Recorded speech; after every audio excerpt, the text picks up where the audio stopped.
Ne faites pas ça. Ne haïssez pas les étrangers. Et d'ailleurs, à propos du Rwanda, ça ne sert à rien de regarder le Rwandais comme un ennemi. Non.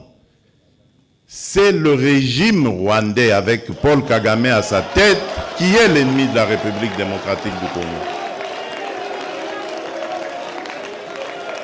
Les Rwandais et les Rwandaises sont nos frères et sœurs. Et d'ailleurs, ils ont besoin de notre aide parce qu'ils sont muselés. Ils ont besoin de notre aide pour se libérer. Ça n'a rien à voir avec ce que leurs dirigeants sont en train de leur imposer.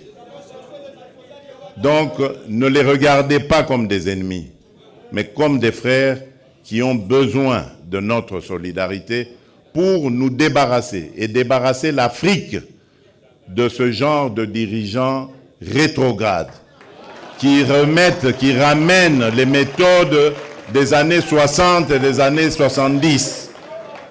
Alors qu'en Afrique, on avait décidé de mettre fin au bruit des armes. Si vous vous rappelez, ceux qui suivent un peu, c'était 2020, il fallait taire les armes en Afrique pour que l'Afrique passe à autre chose, comprenne qu'elle est la dernière de la classe dans le monde parce que, justement, à cause des guerres et des divisions, nous nous étions entendus comme ça.